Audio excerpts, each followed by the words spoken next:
শুনছেন অজানা সত্যের সত্যি ভৌতিক ঘটনার 162 নম্বর এপিসোড। সঙ্গে রয়েছি আমি রাজর্ষি। যারা যারা আজকের পডকাস্টটি প্রথমবার শুনছেন তারা অবশ্যই আজকের এপিসোডটিকে লাইক করতে ভুলবেন না, কারণ আপনাদের লাইক খুবই জরুরি। এবং চ্যানেলটিকে অবশ্যই সাবস্ক্রাইব করে আমাদের ফ্যামিলির সঙ্গে যুক্ত হয়ে যাবেন। আজকের এপিসোডে রয়েছে একটি ঘটনা, এবং ঘটনা লিখে পাঠিয়েছেন রোহিত রাহা। আমাদের অজানা সত্য ফ্যামিলির সবাই তাকে রোহিত ভাই নামে চেনে। সে এর আগেও আমাদেরকে অনেক ঘটনা পাঠিয়েছে এবং তার ঘটনা অনেক শ্রোতারা পছন্দ করেছে। বেশি কথা না বাড়িয়ে শুরু করব আজকের এপিসোড। আপনারাও যদি চান আপনাদের জীবনে ঘটে যাওয়া অথবা শোনা কোনো ঘটনা আমাদের চ্যানেলে শোনানো হোক, তার জন্য আপনারা আমাকে ঘটনা পাঠাতে পারেন। ঘটনা পাঠানোর সমস্ত রকম লিঙ্ক ডেসক্রিপশন বক্সে দেওয়া রয়েছে। বেশি কথা না বাড়িয়ে শুরু করছি আজকের এপিসোড।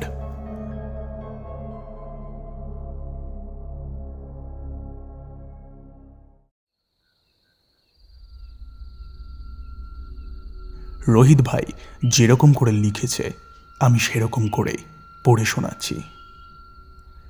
হ্যালো দাদা, কেমন আছো? আশা করি খুবই ভালো আছো।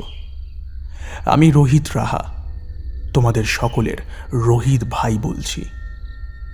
আজকের এই ঘটনার টপিকটি হল নিশি ডাক। নিশি সম্বন্ধে যারা জানেন না তাদেরকে বলে রাখি, নিশি হলো এমন একটি ডাক যেই ডাকে মানুষ সাড়া দিলে সে তার নিজের কনসেন্ট্রেশন নিজের ওপর থেকে হারিয়ে ফেলে। এই ঘটনাটি ঘটেছে আমার এক খুব কাছের বন্ধুর মাসির ছেলের সঙ্গে, অর্থাৎ বন্ধুটির ভাইয়ের সঙ্গে। এখানে সে নিজের ভাইয়ের নাম এবং পরিবারের নাম উল্লেখ করতে চায় না, তাই আমি এখানে কারোর নাম উল্লেখ করব না। এই ঘটনাটি ঘটেছিল তার ভাইয়ের সঙ্গে, তাই আমি এখানে ওর ভাইয়ের বদলে অন্য একটি নাম বসালাম। এই ঘটনাটিতে আমি ছেলেটির নাম রাখলাম প্রীতম। তাহলে আর বেশি কথা না বাড়িয়ে ঘটনাটি শুরু করছি। ঘটনাটি ঘটেছে আজ থেকে প্রায় 7 মাস আগে। ওর ভাই এখন ক্লাস 9-এ পড়ে, আর ওর ভাইয়ের বয়স 15 বছর। ওর ভাইয়ের বাড়ি, অথবা বলতে পারো আমার বন্ধুর মাসির বাড়ি হল কুন্তিঘাট নামক একটি অঞ্চলে।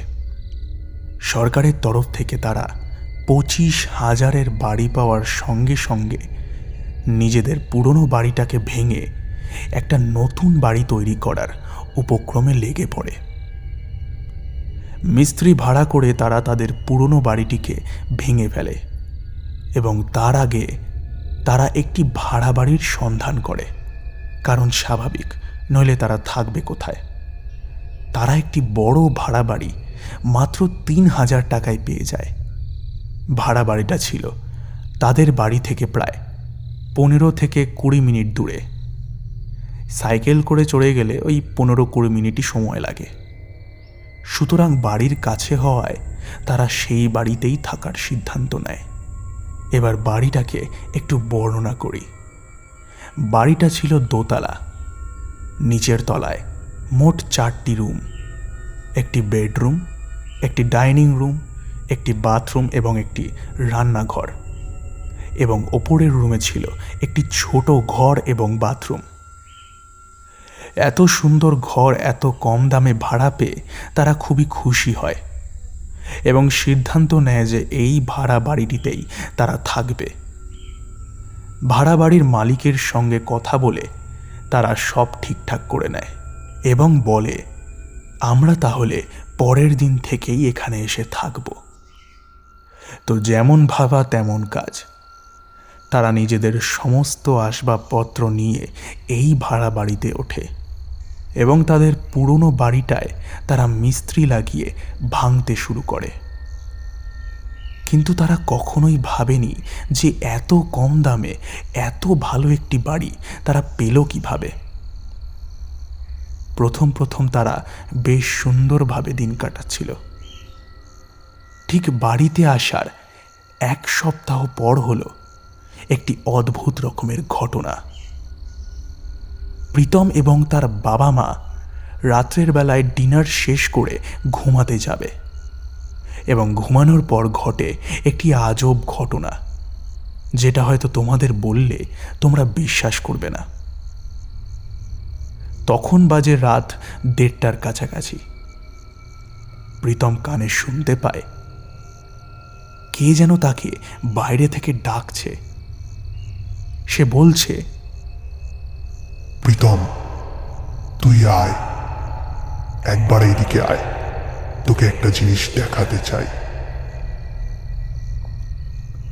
সেই একবার ডাকেই প্রীতম সাড়া দেয়, যার ফলে সে নিজের ওপর থেকে কনসেন্ট্রেশন হারিয়ে ফেলে এবং সে গেট খুলে বাইরের দিকে রওনা দেওয়া শুরু করে।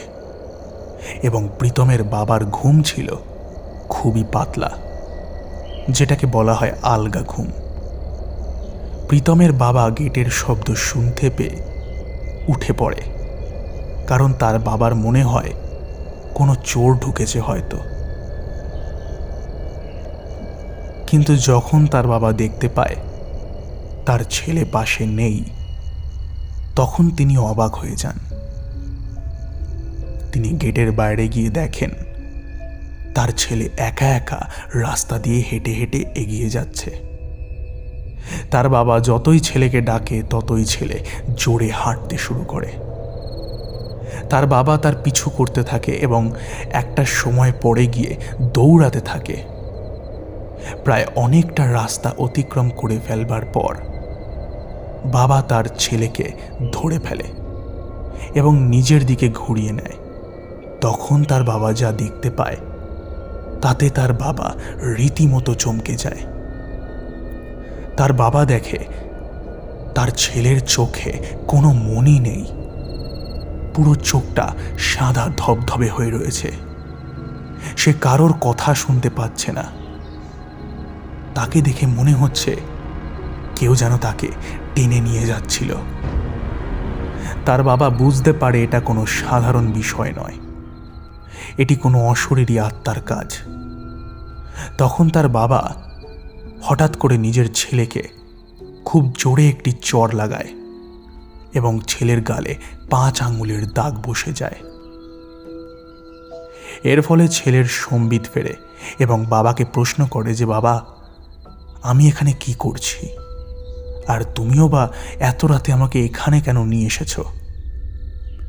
এর পরিপ্রেক্ষিতে বাবা উত্তর দেয়, ও কিছু না, ঘরে কারেন্ট চলে গেছিল, তাই আমি তোকে নিয়ে একটু বাইরে এসেছিলাম। কেন, তুই ভুলে গেলি? ঠিক তার পরের দিন প্রীতমের বাবা প্রীতমের মাকে সমস্ত ঘটনা খুলে বলে। প্রীতমের মা তখন প্রীতমকে বলে, রাতের বেলায় যদি কারো ডাক শুনতে পাস তাহলে সাড়া দিবি না, বরং আমাকে নয়তো বাবাকে ডাকবি। প্রীতম তাদের কথায় রাজি হয়ে যায় এবং বলে যে ঠিক আছে, এর পরের বার থেকে সে এটাই করবে। এর পরের দিন রাতের বেলায় সেই আবার একই রকম ঘটনা ঘটে। প্রীতম কার যেন ডাক শুনতে পেয়ে তার মা বাবা দুজনকেই ডাকে এবং বলে, মা, আমাকে আবার কে যেন ডাকছে। প্রীতমের বাবা এবং মা বলে, যাই হয়ে যাক না কেন, তুই ওই রকম ডাকে সাড়া দিবি না। যে ডাকছে ডাকুক, তার পরিপ্রেক্ষিতে কোনো উত্তর দিবি না। তখন প্রীতম বলে, ঠিক আছে। প্রীতম বাইরে থেকে আবারও সেই একই ডাক শুনতে পায় এবং বাবাকে বলে, বাবা, সে আবার আমাকে ডাকছে। বাবা বলে, তুই চুপচাপ ঘুমিয়ে পড়। পরের দিন সকাল হলে যখন প্রীতম বাবাকে প্রশ্ন করে যে, বাবা, ওরা কারা ছিল যারা আমাকে ডাকছিল? বাবা বলে, ওরা আর কেউ নয়, ওরা হচ্ছে কয়েকটা বদমাইশ, কিছু আত্মা যারা তোকে এখান থেকে নিয়ে যেতে চায়। এই কথা শোনার পর প্রীতমের শরীর থেকে ঘাম বইতে থাকে। তখন তার বাবা বলে, ভয়ের কোনো কারণ নেই, যখনই তারা ডাকবে তুই কোনো রকম সাড়া শব্দ দিবি না, তাহলেই হবে। পরের দিন আবারও সেই 2টো নাগাদ প্রীতমকে আবার ডাকে।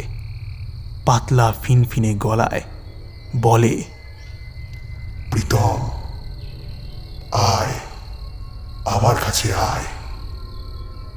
সেই আওয়াজ শুনবার পর প্রীতম আবার ঘুম থেকে উঠে পড়ে। সেই সময় তখনও তার বাবা মা দুজনে ঘুমায়নি। প্রীতম যখন ঘুম থেকে উঠে পড়ে তখন তার বাবা জিজ্ঞেস করে, কিরে ঘুম থেকে উঠে পড়লি? তখন প্রীতম বলে যে তারা আমাকে আবার ডাকছে। এই কথা বলার পর প্রীতমের বাবা বলে, ঠিক আছে, তুই ঘুমিয়ে পড়। পরের দিন সকালে প্রীতমের মা তার বাবাকে বলে, এ তো এক বড় বিপদে পড়লাম। এ তো মনে হয় আমার ছেলেকে আমার থেকে আলাদা করিয়েই ছাড়বে। এরপর প্রীতমের বাবা তার এক বন্ধুর কাছ থেকে এক ওঝার খবর নেয় যে এরকম অনেক ভূত ধরেছে এবং ভূত ছাড়িয়েছে। ঠিক সেই দিনই সন্ধেবেলা প্রীতমের বাবা সেই ওঝার কাছে যায় এবং যা যা এতদিনে ঘটেছিল তাকে বলে, এবং সেই ওঝা বলে, ঠিক আছে তুমি যাও, আমি পরের দিন ঠিক এরকম সময় তোমাদের বাড়ি চলে যাব। এই বলা মাত্রই প্রীতমের বাবা তাকে তাদের বাড়ির অ্যাড্রেস দিয়ে চলে আসে। ঠিক তার পরের দিন সেই ওঝা সন্ধে 8টা নাগাদ তাদের বাড়িতে আসে এবং আসার পর কিছু যজ্ঞ করে এবং বাড়িটার চারিদিকে কিছু পেরেক পুঁতে দেয় এবং চারিদিকে সর্ষে ছিটিয়ে দিয়ে যায়। তারপর সেই ওঝা বলে, এই আত্মা খুবই শক্তিশালী, আমি এর কিছুই করতে পারবো না। তারপর তার বাবা মা সিদ্ধান্ত নেয় এই বাড়িতে তারা আর বেশি দিন থাকবে না। তাই অন্য একটি ভাড়া বাড়ির সন্ধানে যায় এবং 2000 টাকায় একটি ছোট্ট বেড়ার বাড়ির সন্ধান পায়।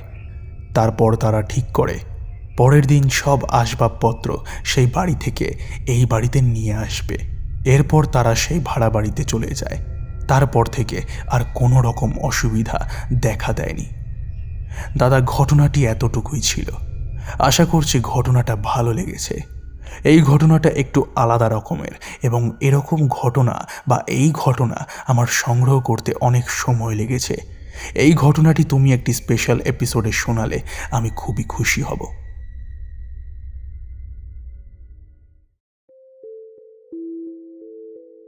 ঘটনাটিকে স্পেশাল এপিসোডে রাখার দরকার নেই।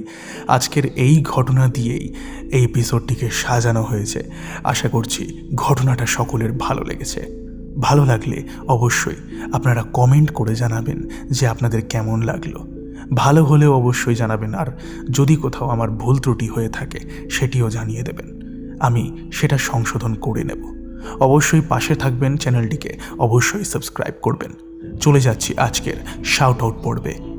কমেন্ট করেছেন তাপস লেট, আমাদের সঙ্গে রয়েছেন বিশ্বজিৎ দাস, কমেন্ট করেছেন B Das FF, The Black Titan, comment করেছেন গীতা গোস্বাম, কমেন্ট করেছেন চুমকি ঘোষ, রিকু চৌধুরী, কমেন্ট করেছেন YT King, Biswajit Das, comment করেছেন রিঙ্কু চৌধুরী, কমেন্ট করেছেন অরিজিৎ, কমেন্ট করেছেন মাতুয়া মহাসংঘ, কমেন্ট করেছেন মিলার কেডি দাস, কমেন্ট করেছেন স্বপ্না বোজাল, কমেন্ট করেছেন সমীরণ মজুমদার, আমাদের সঙ্গে রয়েছেন তানিয়া মল্লিক, কমেন্ট করেছেন অমিত ভট্টাচার্য, আমাদের সঙ্গে রয়েছেন একে।